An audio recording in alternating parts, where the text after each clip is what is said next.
Bonjour à tous. Si vous suivez un tant soit peu le calendrier hébraïque des médias juifs comme les radios, i24 News et publications de toutes sortes, la presse en ligne ou la presse de papier, cette journée du 28 Iyar 5783, cette année tombant aujourd'hui vendredi 19 mai 2023, est la date fixée par l'État d'Israël à la suite de la reconquête lors de la guerre des 6 jours de 1967 pour marquer la libération ou l'unification de la ville de Jérusalem, si chère à notre mémoire. Depuis, chaque 28 Iyar, que ce soit en Israël ou dans toute communauté juive, diverses cérémonies donnent lieu à des réjouissances. Pour ma part, en voulant marquer cette journée historiquement, je me suis souvenu que le 24 février dernier, je recevais Vincent Lemire, historien, directeur du Centre de recherche français de Jérusalem, pour la parution de son livre « Histoire de Jérusalem » en bande dessinée paru aux éditions Les Arènes. Émission que je vous propose de retrouver lors de cette rediffusion. L'émission de cette semaine consacrée à l'histoire de Jérusalem a en soi sa propre histoire. Nous sommes en fin d'année dernière. Je suis en voyage à Prague et comme tous les matins en me levant, je compulse 3-4 quotidiens pour rester informé, dont Le Monde, Libé, Le Parisien, Le Figaro. Nous sommes le 25 décembre et en dernière page de ce dernier, je lis un article qui m'interpelle. Et pour ceux qui écoutent la radio, je décris. On y voit un homme, en plein soleil, derrière lui les murailles de Jérusalem et le dôme de rocher qui scintille. Le titre, Vincent Lemire, l'histoire de Jérusalem nécessite plus d'objectivité. Vincent Lemire publie une bande dessinée sur Jérusalem, l'une des villes les plus anciennes du monde, éternellement convoitée. Nous connaissons tous de près ou de loin à travers nos lectures, des échanges, la Torah, nos voyages, des films, l'histoire parcellaire de Jérusalem. Peut-on séparer l'histoire juive de celle de Jérusalem ? Comment fait-on rentrer 4000 ans d'histoire dans 250 pages ? Est-il possible de parler de Jérusalem objectivement ? 3 des nombreuses questions que je poserai à mon invité Vincent Lemire, historien, directeur du Centre de recherche français de Jérusalem, où il travaille depuis 25 ans et où nous pouvons le retrouver en direct. Vincent Lemire, bonjour. Bonjour. Alors une précision tout d'abord, le Centre de recherche français de Jérusalem, CRFJ, est une unité mixte de recherche dans le domaine des sciences humaines et sociales, dépendant du CNRS et du ministère des Affaires étrangères. Vincent Lemire, vous pouvez m'en dire un peu plus sur ce que vous étudiez ? Oui, en quelques mots, le CRFJ fait partie d'un réseau qui est assez mal connu, mais qui est un réseau extrêmement précieux de 27 unités mixtes de recherche à l'étranger. Il y en a à Tokyo, il y en a à Quito, il y en a à Berlin, il y en a à Oxford, il y en a en Afrique du Sud, il y en a à Addis Abeba, il y en a 27 dans le monde, et celle de Jérusalem est une de ces 27.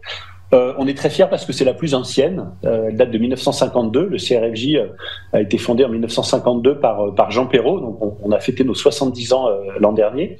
Et qu'est-ce qu'on fait ? On fait principalement de l'archéologie sur le territoire israélien, de l'histoire et on va dire des sciences sociales contemporaines pour mieux comprendre le monde israélo-palestinien actuel. Donc on couvre à peu près tous les champs des sciences humaines et sociales. Vincent Lemire, vous publiez l'histoire de Jérusalem en bande dessinée parue aux éditions Les Arènes. C'est votre 8e parution sur cette cité. Je le montre à la caméra de manière à ce que les gens puissent le voir. C'est un très très gros volume et qui est vraiment très important et j'ai adoré le lire. Vincent Lemire, Jérusalem, puisque c'est le 8e, mais dites-moi, Jérusalem, c'est une obsession pour vous ? Oui, ça va finir par ressembler à une obsession. J'ai commencé ma thèse sur l'eau à Jérusalem en 1999, donc effectivement, ça fait bientôt 24 ans. J'avais fait mon DEA avant déjà. J'ai pas toujours travaillé sur Jérusalem. Avant, j'ai travaillé sur le ghetto de Venise au Moyen-Âge. Voilà, pour vous dire que j'ai traversé la Méditerranée et traversé un peu le temps. C'est surtout une passion intellectuelle pour moi, Jérusalem. C'est-à-dire que c'est un lieu où on va dire qu'il faut affiner ses outils et consolider ses outils. On ne peut pas travailler en amateur ici, non seulement parce que les tensions sont très très fortes, parce que les sensibilités sont exacerbées, mais aussi parce que les problématiques auxquelles on se heurte sont effectivement extrêmement complexes. Donc il y a un challenge intellectuel. Pour moi, c'est ça qui m'attire et qui me fait toujours revenir ici, même si parfois ce terrain de recherche me fatigue aussi un petit peu. Et c'est aussi pour ça que cette bande dessinée, elle m'a tellement plu à produire, parce que ça apporte évidemment un petit peu de légèreté dans le travail. Est-ce que c'est un choix personnel, délibéré, ou alors c'est un choix qui vous a été imposé ?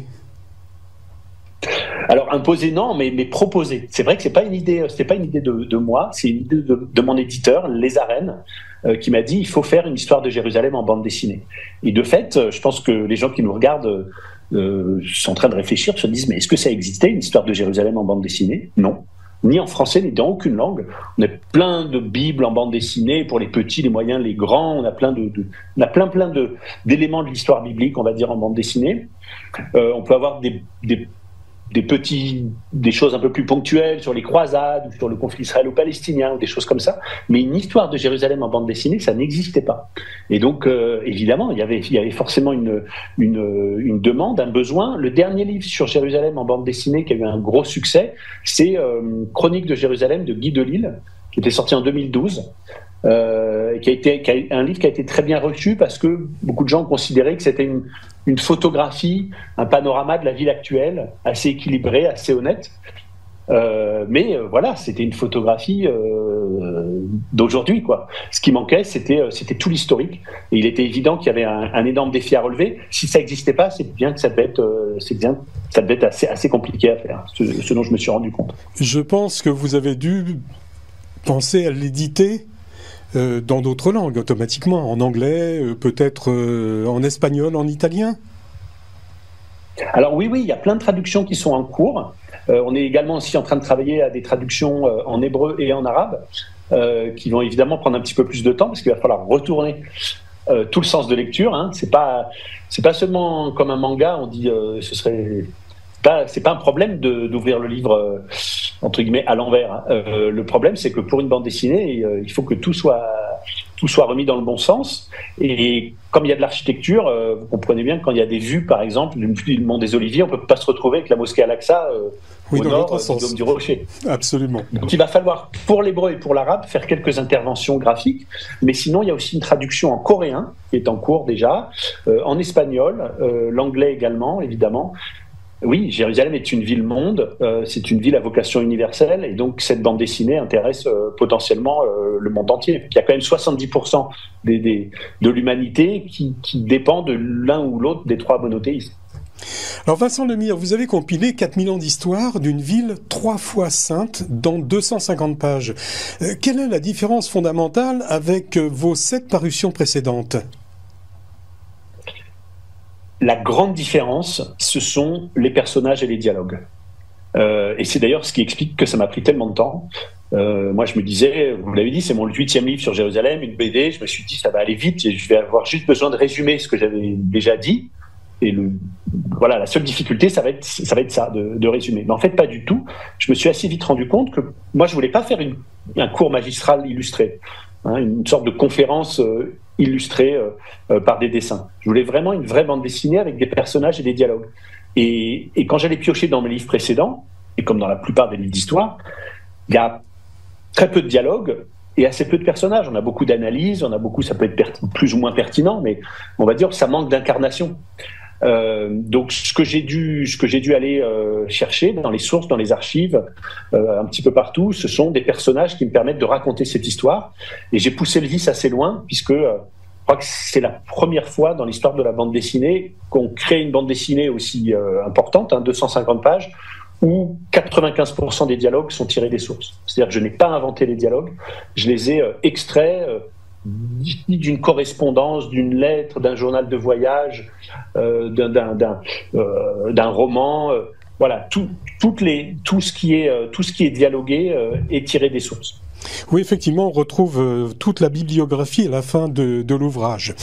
Il vous a fallu 6 années de travail pour rassembler les textes, les sources bibliques, bibliographiques, et ensuite faire dessiner, choisir les dessins, associer les bulles au dessin, les rendre explicites. Qu'est-ce qu'apporte la bande dessinée de plus que la description chronographique?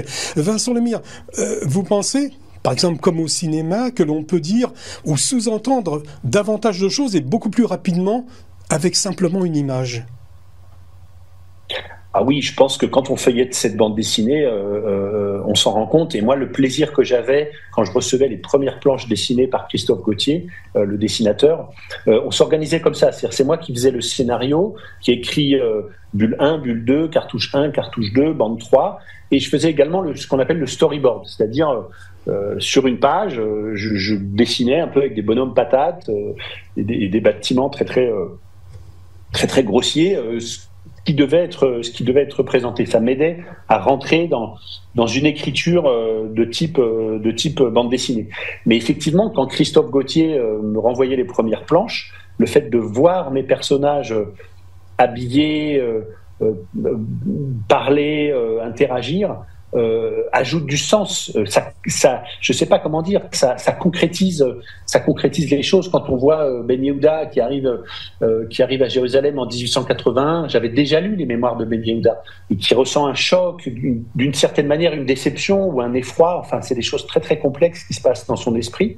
Le fait de le dessiner, ça a une portée bien plus forte pour le lecteur. Il faut d'ailleurs s'en méfier, parce que voilà, ça oblige aussi à une certaine délicatesse. Moi, je voulais que ce soit une bande dessinée qui soit très accueillante pour tous les lecteurs, qu'ils soient juifs, chrétiens, musulmans, athées, voilà, de partout, de toutes obédiences.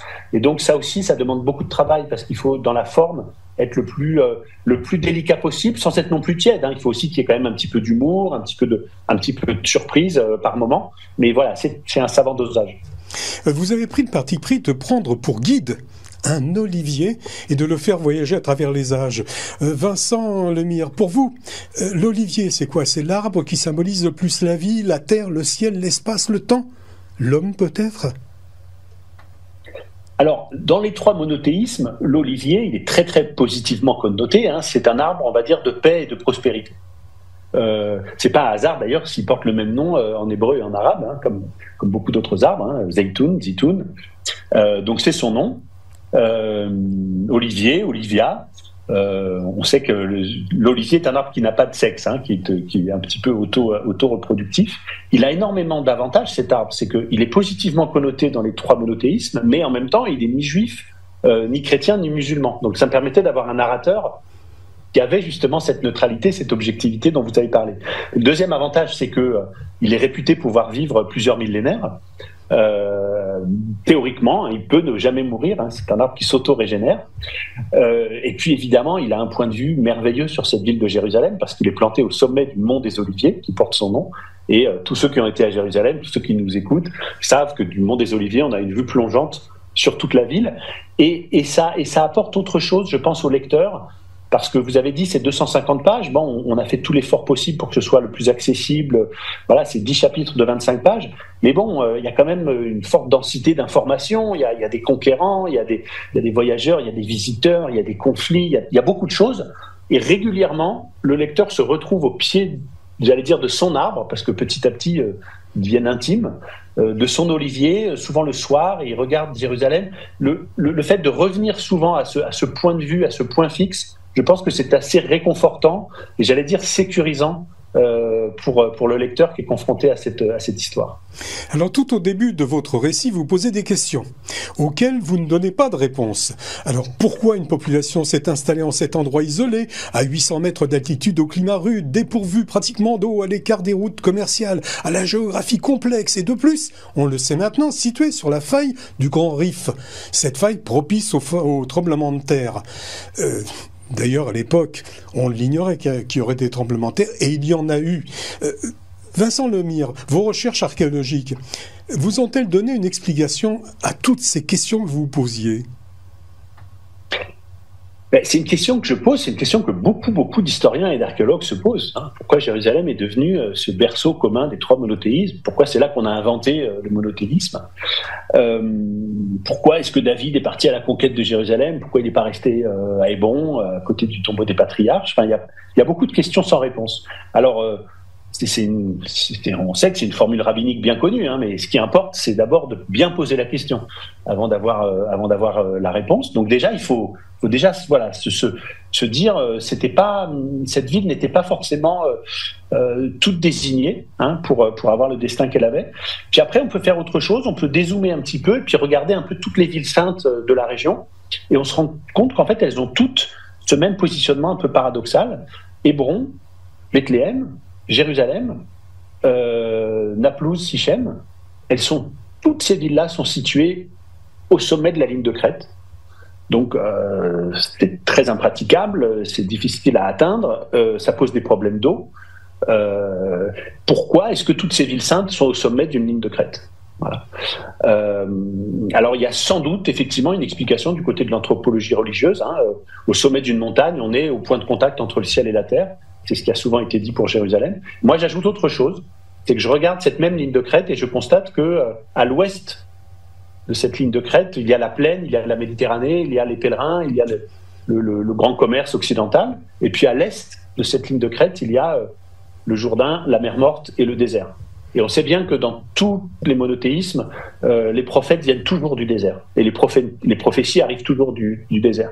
Et donc je crois qu'il y a un double point de contact en fait à Jérusalem. Un point de contact vertical entre le ciel et la terre, mais aussi un point de contact horizontal entre, on va dire, le monde des vivants et le monde des morts, l'Occident et les prophéties qui viennent toujours d'Orient. Je crois que c'est ça qui explique cette position très, très, très singulière et, vous avez raison, assez paradoxale.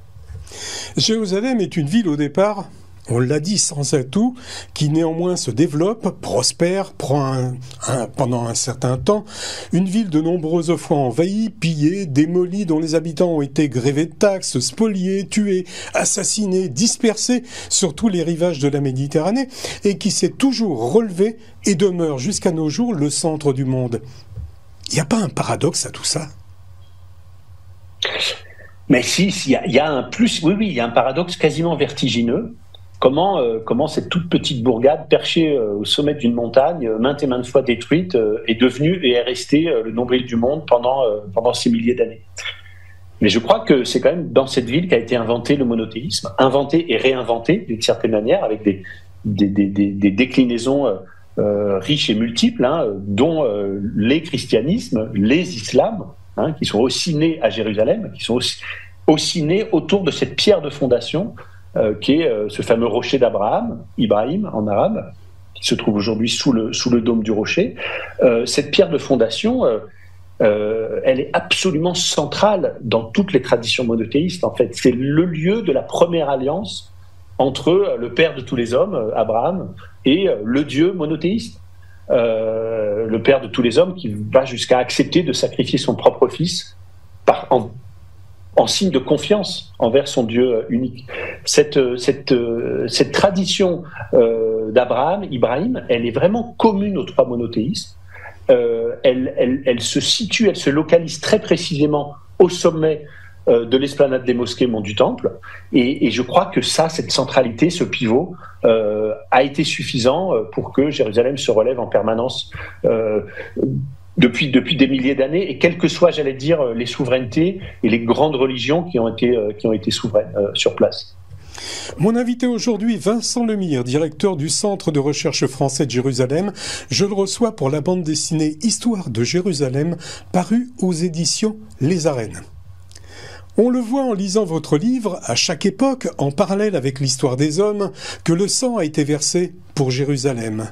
Vincent Lemire, vous qui êtes historien, votre avis, l'histoire tourmentée de Jérusalem, est-ce qu'elle est commune, peut-être semblable à d'autres grandes villes du Moyen-Orient, ou elle est spécifique à Jérusalem ?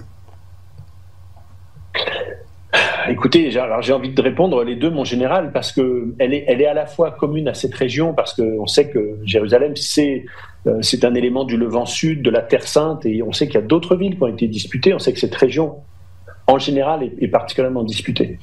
En même temps, il y a une spécificité, il y a une singularité, c'est que, encore une fois, c'est le berceau commun des trois monothéismes, et donc pour tous les grands empires qui se sont succédés dans cette région depuis même les siècles avant notre ère, pratiquement jusqu'au début du XXe siècle, posséder cette ville sainte, posséder ce berceau commun des trois monothéismes, ça n'a pas de prix. Hein.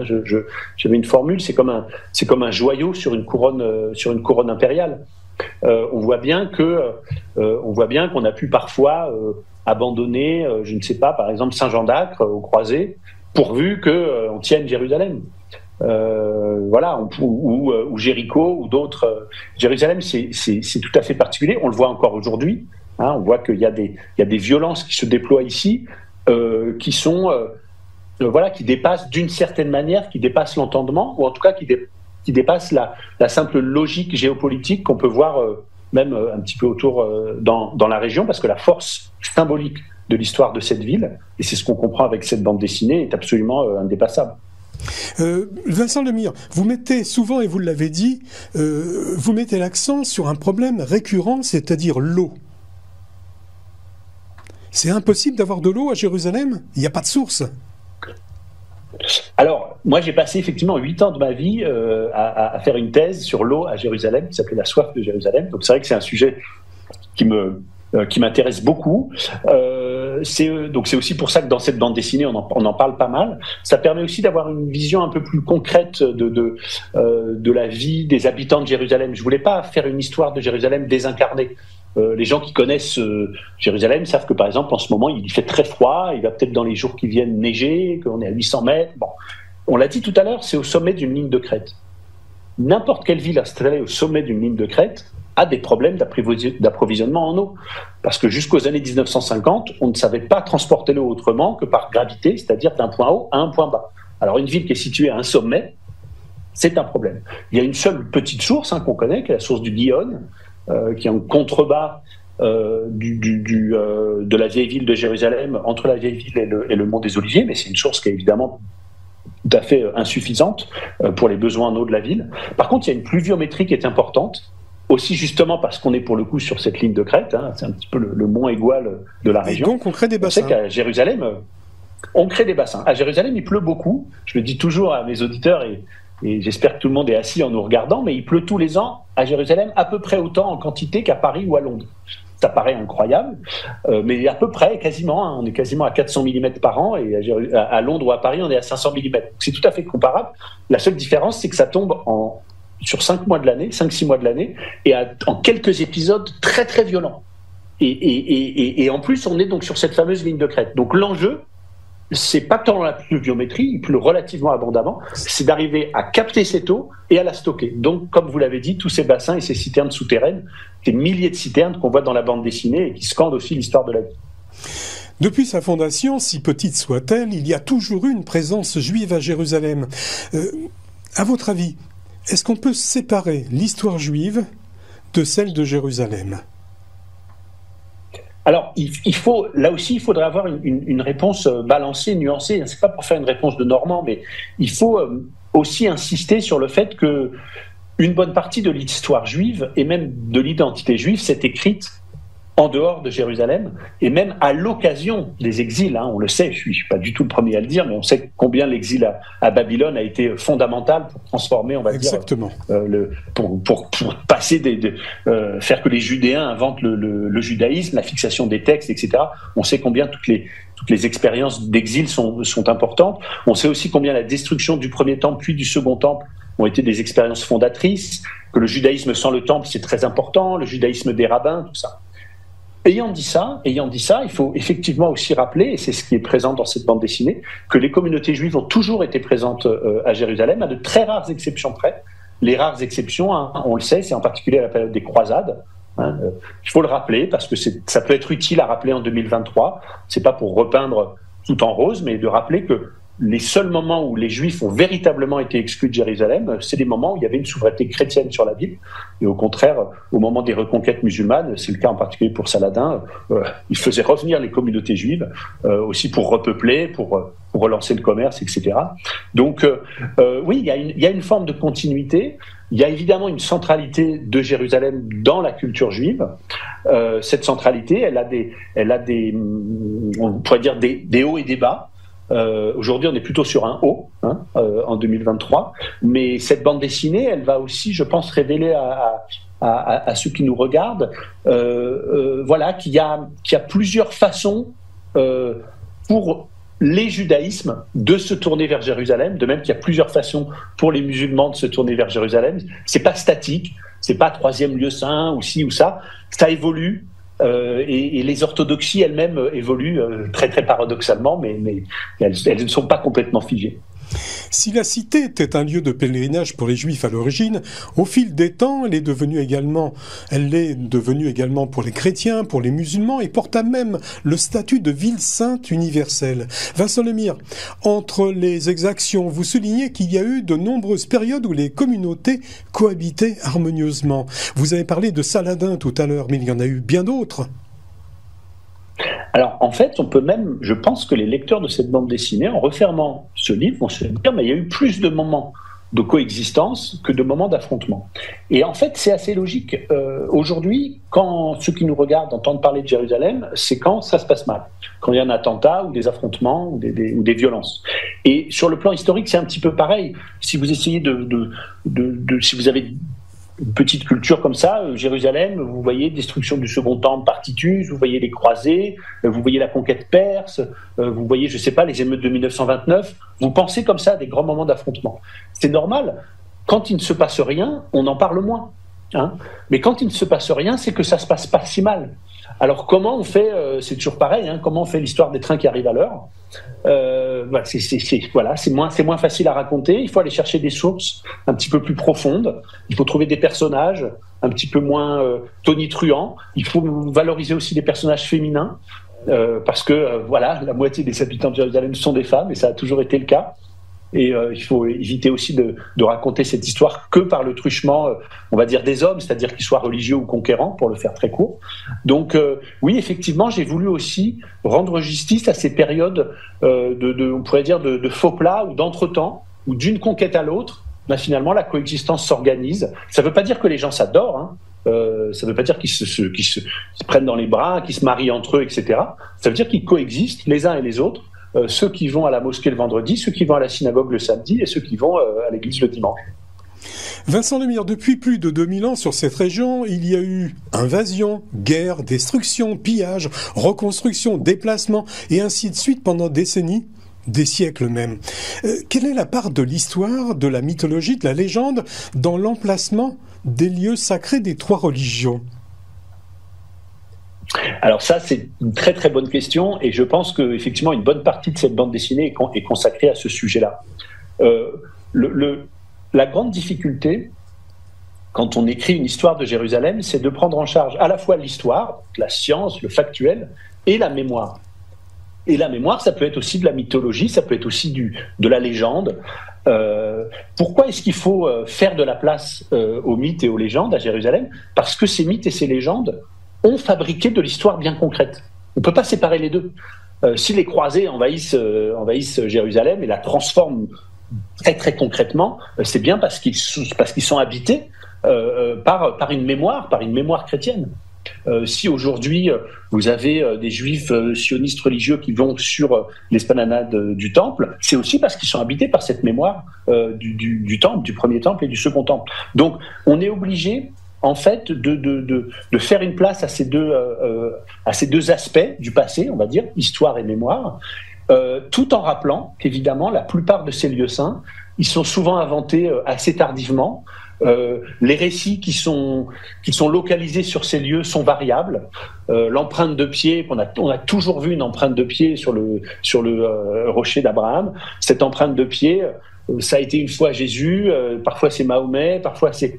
voilà, il y a des lieux qui restent et il y a des récits qui changent. C'est ça aussi qu'on va apprendre avec cette bande dessinée. Alors l'histoire est une chose, les croyances, la foi, tout autre. Comment l'ouvrage a-t-il été perçu par les dignitaires des 3 religions monothéistes ? Je pense quand même que vous avez dû leur montrer quand même.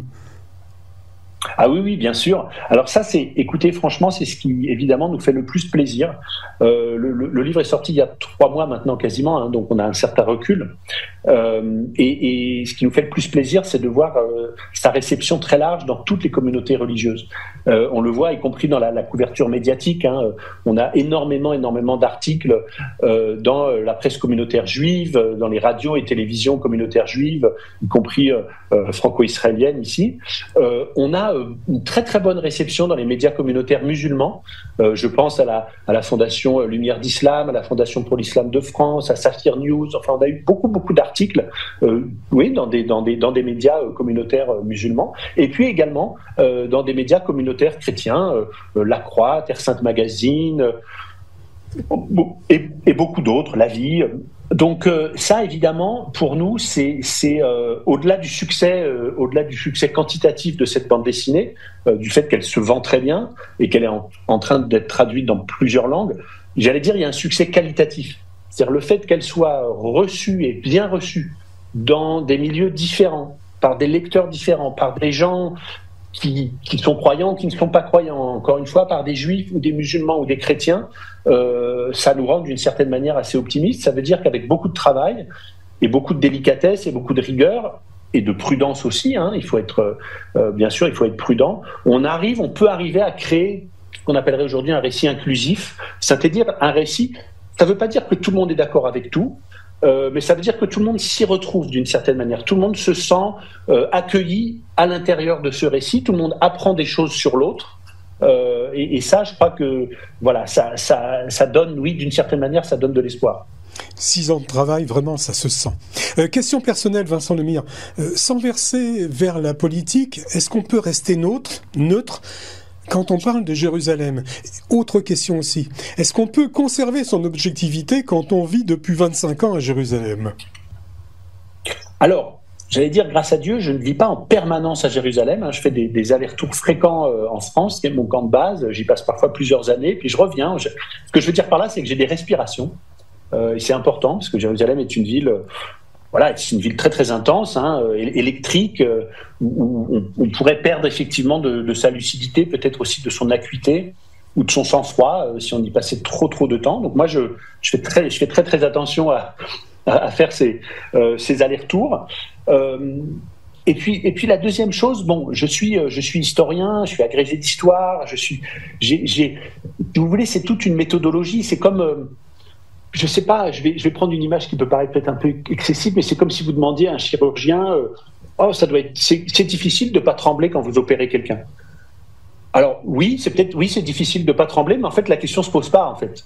C'est trop dangereux. C'est trop dangereux. Et ça fait partie de notre métier, moi je considère de notre éthique. On est les historiens, il faut le rappeler, payés par de l'argent public. Hein, je veux dire, l'université française, les centres de recherche, le CNRS, tout ça. Donc, on est là pour quoi ? On est là pour, le plus possible, restituer nos recherches fondamentales auprès d'un grand public et auprès de tous les grands publics. Et à Jérusalem, voilà, j'ai pas besoin de développer ce que je viens de dire. S'adresser à tout le monde, rester le plus neutre et le plus objectif possible. Pour moi, c'est pas un élément accessoire de mon métier. Quand je travaille sur Jérusalem, c'est vraiment au cœur de mon engagement. C'est aussi pour ça que la plupart de mes livres sont traduits dans plusieurs langues, mais y compris en hébreu et en arabe. Et par exemple, pour l'avant-dernier, il est traduit en arabe à Beyrouth et en hébreu à l'université hébraïque de Jérusalem. Le même livre d'histoire sur Jérusalem. Je ne sais pas si c'est si commun, mais pour moi, en tout cas, c'est un engagement de toute une vie. Alors, je vais vous poser quelques petites questions en vrac, parce que j'ai lu jusqu'au bout, hein, j'ai lu votre ouvrage, et puis il y a des petites choses qui m'ont interloqué. Comme par exemple, page 24. J'ai sursauté en lisant que l'existence du roi Salomon reste discutée. L'existence du roi Salomon est discutée ? Alors oui, c'est qu'en fait, j'ai essayé dans ces premières pages, où la plupart de nos sources sont des sources bibliques, hein, on le sait, et on connaît les débats très importants, y compris parmi les archéologues israéliens, sur l'usage des sources textuelles bibliques ou non. Donc ce que je rappelle, hein, c'est que le roi Salomon, son père, le roi David, sont des figures bibliques qui sans doute ont une base historique, mais évidemment, la façon dont on les présente dans la Bible et la façon dont on présente les hauts faits de David et de Salomon sont sans doute très largement exagérés. Et je voulais juste dans cette double page, parce qu'après vous avez vu, en fait, j'essaie de montrer comment le toponyme Salomon, qui soit d'ailleurs plutôt en hébreu ou plutôt en arabe, Sliman, est omniprésent dans la ville de Jérusalem. C'est pour montrer que le vrai saint patron de Jérusalem, c'est Salomon. Donc, à la limite, que son existence historique importe peu au-delà de son existence mémorielle qui est omniprésente dans Jérusalem. Alors, autre petit point que j'ai soulevé, page 34, Alexandre le Grand se serait prosterné devant le grand prêtre, qui avait fait ouvrir les portes de Jérusalem quand il est arrivé pour sa conquête. Est-ce que c'est un fait historique ou une légende ? Alors c'est pareil, là je laisse le point d'interrogation, ce récit de la rencontre entre Alexandre et le grand prêtre Jadous, c'est sans doute légendaire, la plupart des historiens considèrent que Alexandre n'avait pas de raison de se détourner de son chemin et de monter jusqu'à Jérusalem, de même d'ailleurs que Napoléon non plus, de même que beaucoup de grands conquérants qu'on a fait faire le détour jusqu'à Jérusalem ne l'ont sans doute pas fait, parce qu'ils avaient d'une certaine manière d'autres chats à fouetter. Ils avaient, on va dire, des objectifs géopolitiques et militaires, géostratégiques bien plus importants. Et donc, il était logique qu'ils ne montent pas jusqu'à Jérusalem. Mais il est logique que la légende les fasse monter jusqu'à Jérusalem. Et c'est ça qui est intéressant, c'est que la visite d'Alexandre, elle a aussi des incidences, parce que c'est comme le calife Omar, je prouve aussi que le calife Omar n'est sans doute pas allé à Jérusalem. Vous vous rendez compte le nombre de mosquées qui s'appellent la mosquée d'Omar dans la vieille ville. Quand je dis à mes amis musulmans, vous savez, a priori, le calife Omar, il n'était pas à Jérusalem, il était à Eilat à ce moment-là. Bon, c'est l'effet sursauté aussi. Mais c'est pas une remise en cause, c'est juste rappeler qu'il y a l'histoire et qu'il y a la mémoire, qu'il y a la mémoire n'est pas moins légitime que l'histoire, elle y participe de toute façon. Mais évidemment, moi, mon travail, mon métier, j'allais dire, c'est de remettre les choses un petit peu à leur place. Page 49, vous précisez, à Rome, l'arc de triomphe de Titus commémore la prise de Jérusalem, le pillage de son trésor, et que l'on n'a pas retrouvé la Ménorah. Alors, la Ménorah, c'est pas elle qui a servi à payer le Colisée ? L'édification du Colisée ? Donc oui, c'est une des. Non, c'est une des hypothèses. La Ménorah de Rome, on pourrait faire, il y a des piles et des piles de romans et d'hypothèses et d'imaginaires, jusqu'à est-ce qu'elle n'est pas conservée dans le musée secret du Vatican, avec le Da Vinci Code, enfin tout ça, on retombe un petit peu toujours sur les mêmes histoires. Cette petite mention, c'était aussi pour rappeler ça, c'est que l'histoire de Jérusalem, c'est une histoire universelle, y compris sur le plan très concret, c'est-à-dire qu'il y a des objets qui sans doute ont été réels à un moment, peut-être imaginaires à d'autres moments, dont même l'absence continue de faire, j'allais dire, de faire turbuler les esprits plusieurs centaines d'années après. Et ça, je crois que c'est ce qu'on voit aussi dans cette bande dessinée, c'est que l'histoire de Jérusalem, elle est à la fois très très locale, c'est une toute petite ville, et en même temps c'est une histoire mondiale, c'est une histoire universelle, ne serait-ce que parce que tous les empires ont essayé de s'en emparer. Alors, page 174, vous parliez de Bonaparte tout à l'heure, et la campagne d'Égypte, il voulait libérer Jérusalem et la rendre aux Juifs. C'est réalité ou légende ? Légende, encore une fois. C'est encore une légende. Mais alors celle-là, c'est une légende qui est tenace, que parfois d'ailleurs on retrouve dans des livres très très sérieux. Par exemple, dans le livre de Simon Sebag Montefiore, Montefiore s'est fait avoir par cette légende.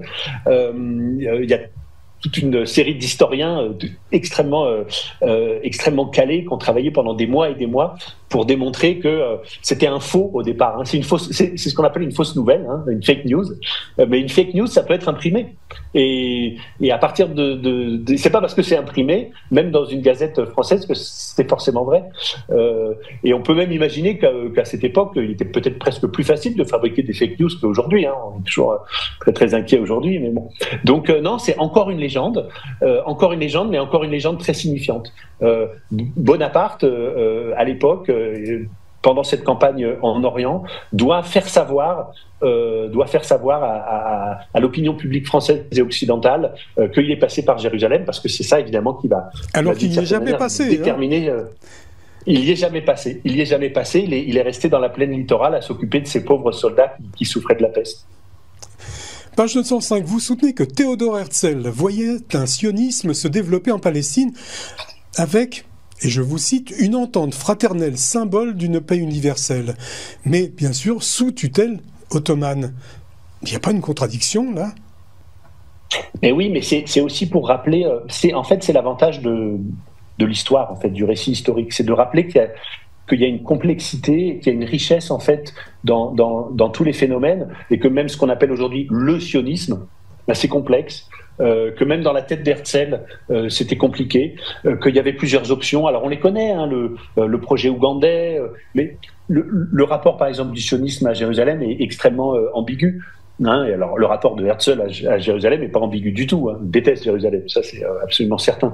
Mais la question de la tutelle ottomane, oui, aujourd'hui ça peut paraître paradoxal, mais si vous vous remettez dans le contexte de l'époque, de se dire, dans ce grand empire, il y aura une zone, on va dire un foyer national juif, on peut reprendre ce terme un peu postérieur, il y aura un foyer national juif où les juifs seront en sécurité, où ils auront une grande autonomie avec des tribunaux rabbiniques pour toutes les affaires civiles, etc. Et surtout qu'à l'époque, c'est ce qui se faisait à l'époque. Et c'est ce qui était à l'époque. Voilà, donc c'était, on va dire, le modèle un petit peu. Donc effectivement, on se rend compte avec cette bande dessinée que des idées qu'on croit aujourd'hui très arrêtées, et encore une fois j'y reviens, très figées, mais en fait elles ont évolué, elles ont sinué d'une certaine manière dans l'histoire jusqu'à nous arriver aujourd'hui. Au début du mandat britannique attribué par le Conseil de la Société des Nations le 24 juillet 1922 et entré en vigueur le 29 septembre 1923, on rebâtit, on transforme, on embellit Jérusalem avec une certaine uniformité de pierres et de couleurs. Et donc, vous notez et vous écrivez, pas de briques, pas d'enduit, Jérusalem doit ressembler à son modèle biblique imaginaire. Alors c'est quoi ? C'est l'urbanisme britannique qui l'a décrété ou c'est Vincent Lemire ? Mais là, alors voilà, c'est vraiment notre entretien, il est passionnant parce qu'il est vraiment sur Jérusalem entre histoire et mémoire. L'imaginaire biblique, c'est à la fois un fantasme, comme son nom l'indique, et en même temps c'est un fait historique, parce que petit à petit, il va s'imposer aux choses. Aujourd'hui, quand vous marchez dans Jérusalem, est ou ouest, vous voyez que tous les bâtiments, même les bâtiments les plus modernes, sont recouverts de cette fameuse pierre de Jérusalem. Même ceux qui sont en dessous, faits en béton et en fer à béton. Ça veut dire qu'on cherche à plaquer sur une réalité d'aujourd'hui, de 2023, un imaginaire biblique, c'est-à-dire il n'y a pas besoin d'avoir fait beaucoup d'archéologie pour se dire que oui, il y a 2000 ans, les maisons devaient être construites toutes en pierre calcaire du coin, hein, cette fameuse pierre calcaire, blond, ocre, parfois tirant sur les roses. Donc c'est pour montrer que l'imaginaire à Jérusalem, c'est pas quelque chose de séparé du concret. L'imaginaire produit de l'histoire, produit du concret, produit des bâtiments, transforme des paysages parfois. Et l'historien, qu'est-ce qu'il doit faire ? C'est pas à lui de créer les imaginaires, bien sûr. Hein, donc pour répondre à votre question, c'est pas l'imaginaire de Vincent Lemire, mais c'est l'imaginaire dont Vincent Lemire essaye d'être l'historien. Voilà, tout imaginaire a une histoire. Et dans cette BD, on va comme ça pendant 250 pages parcourir l'histoire des imaginaires de Jérusalem jusqu'à aujourd'hui et peut-être jusqu'à demain. Alors quelle est votre intuition pour Jérusalem pour les 20 prochaines années ? J'ai trouvé votre vision du futur pour Jérusalem assez pessimiste. Hein. Vous la voyez ville-musée, parc d'attractions genre Holyland, cité internationale, ville théocratique religieuse. Vous ne la voyez pas israélienne ? Alors, il y a des gens qui, au contraire, me disent que c'est un peu optimiste parce que vous aurez noté que la toute dernière case de la bande dessinée, hein, qui est un petit peu, qui est par définition conclusive, est plutôt optimiste, hein, c'est-à-dire, voilà, une capitale apaisée dans laquelle vivent à la fois des laïcs et des religieux, à la fois des Arabes palestiniens et des Juifs israéliens, qui est la capitale de deux États vivant en bonne entente et en bonne coexistence. Donc, c'est plutôt cette dernière case qui est optimiste. Après, c'est vrai qu'aujourd'hui, on a aussi des raisons on va dire, d'être un petit peu inquiet. On voit que les affrontements sont quand même assez fréquents. La ville-musée Bible Land, effectivement, là, c'est plutôt un petit peu pour s'en amuser, mais c'est une menace qui ne pèse pas que sur Jérusalem, qui pèse sur Venise, qui pèse sur Florence, qui pèse peut-être même sur Paris et d'autres villes de notre belle Europe, c'est-à-dire ces grandes villes qui sont en train de se transformer Mais il y a eu à peu près une vingtaine d'années une perspective pour un Holy Land en Israël. Ah oui, j'imagine. Et puis il y a toutes ces, il y en a d'autres aux États-Unis. Et puis il y a aussi des terres saintes miniatures, etc. Il y a toute une demande très très très importante. Donc voilà, cette dernière double page, si vous voulez, elle essaye en fait elle essaie deux choses. Elle essaie d'abord de dire au lecteur, écoute, regarde, on est en 2023, l'horizon a l'air bouché, il y a des affrontements, il y a ci, il y a ça, mais tu viens de parcourir 4000 ans d'histoire grâce à cet Olivier Zitoun. L'histoire ne va pas se terminer en 2023. Jérusalem va sans doute nous survivre à tous. Il n'y a pas de raison. Et cet avenir, il est ouvert. C'est aussi pour ça que je donne la parole tout à la fin à deux petits Olivier qui sont d'une certaine manière les rejetons, les enfants du vieux Zitoun qui est un petit peu fatigué. Voilà, donc non, moi je dirais pas que c'est pessimiste. Encore une fois, on m'a dit trop pessimiste ou trop optimiste. J'essaye d'être comme d'habitude un petit peu équilibré, et surtout vraiment cette double page elle est ouverte. Je crois que le lecteur doit se dire voilà, ce sont des avenirs possibles pour la ville, et évidemment il faut essayer d'éviter le pire et de choisir le meilleur. Vincent Lemire, j'aurais encore beaucoup de questions à vous poser, mais malheureusement le temps imparti à cette émission n'y suffirait pas. Je ne peux que conseiller de lire votre ouvrage Histoire de Jérusalem en bande dessinée, paru aux éditions Les Arènes. Et pour ceux que cela peut intéresser, grâce à Vincent Lemire, j'ai découvert que les Frères Lumière avaient tourné en 1897 des films sur la vie cosmopolite de Jérusalem, où une vie où on voit juifs, arabes, chrétiens se côtoyer. Et pour ceux qui veulent les visionner, j'ai retrouvé ces films sur YouTube, en tapant simplement Jérusalem des Frères Lumière. Voilà. Merci Vincent Lemire, merci de nous avoir fait découvrir des pans entiers de notre histoire. Merci à vous, merci beaucoup.